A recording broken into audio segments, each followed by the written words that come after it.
it had a legitimate role. Its job was to regulate the signal power of the airwaves so that all the stations didn't drown each other out. In other words, it's the FCC's job to make sure that the Mix 106 Frank and Beans morning show doesn't overlap on Country 104's Shooty and the Gun. And that's all fine.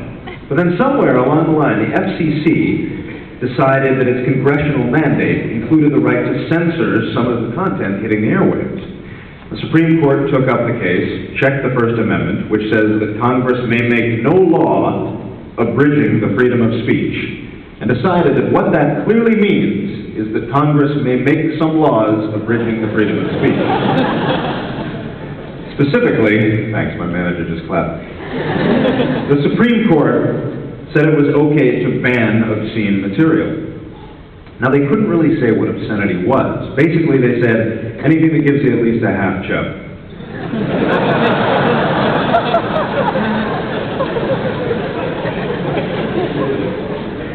But suddenly, TV and radio personalities had to watch their language.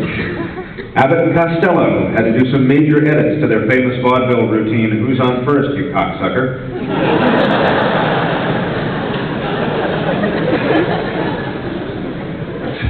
The faculty's going, "We can hire this guy." Now, this was a major pain, but the media got along and did the best it could under the circumstances. And then came Janet Jackson. Now, when Janet Jackson showed all of us her weird modeled surface of an asteroid breasts on national television,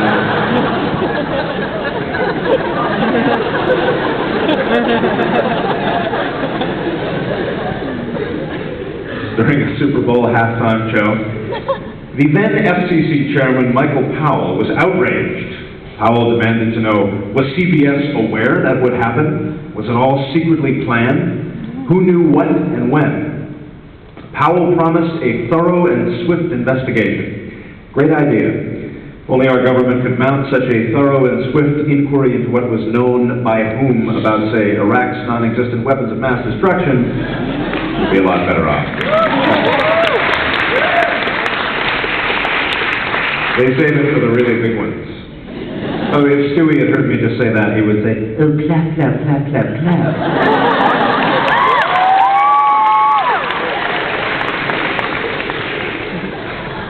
Really what you wrote. You didn't give a damn about the First Amendment. You just wrote it.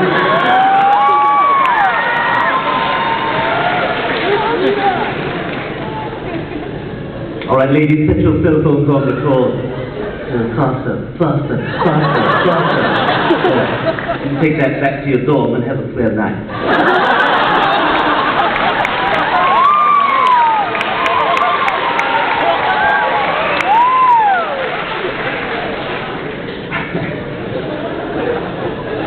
Anyway, by the time the dust settled, the FCC had claimed the power to censor not just obscenity, but also now indecency. And here's how the FCC chose to define indecency.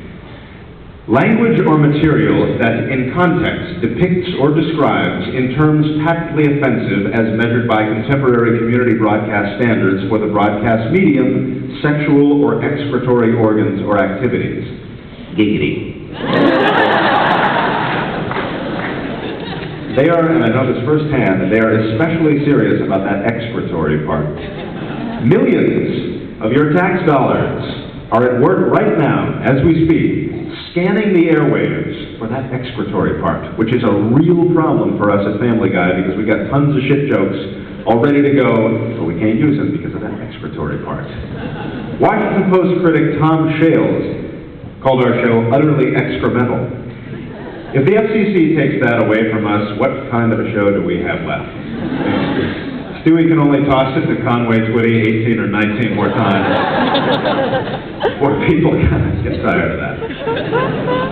The worst part of the FCC's new indecency crusade is how subjective it all is. Even the FCC has trouble figuring out what's indecent and what isn't. True fact.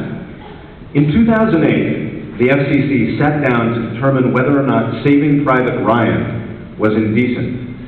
And reaching a decision took them 3 whole months. 3 months. which I understand because Vin Diesel's head honestly looks like a penis.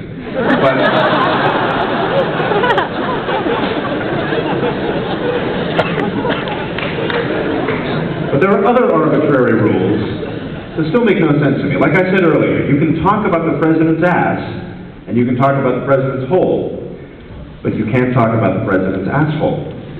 God is okay. Damn is okay. Goddamn is not okay. And then Jesus Christ is a whole extra level of weird. You can't say, Jesus Christ, unless the character of Jesus Christ happens to be in the scene.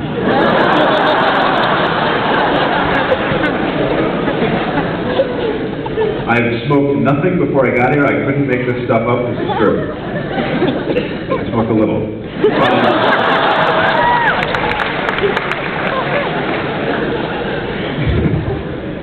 Check this goes, yay.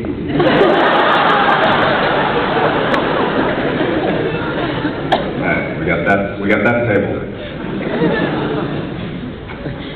Somehow, if Jesus Christ is in the scene, it's okay. So like if Peter Griffin spills a Fresca on his lap and goes, Jesus Christ, we'll get busted. Unless we then widen to show Jesus Christ there raiding the fridge or something. Then we're okay.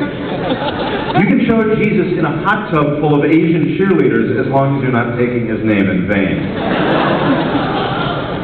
And then to top it all off, do you want me to go closer or further away? Hello, hello. I feel like we're getting a lot of wine. The FCC's indecency monitoring system is vulnerable to abuse by special interest groups who have agendas they want to ram down everyone's throats. See, the FCC has this public complaint website, which they use to help determine what shows have run afoul of community standards. But that website allows any one complaining person or complaint-generating machine to file an infinite number of identical complaints, and they all get counted separately.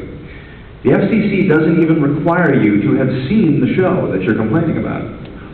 So if you think Dora the Explorer might have masturbatory overtones, you can file a formal indecency complaint with the FCC without ever watching the show to find out if you're right.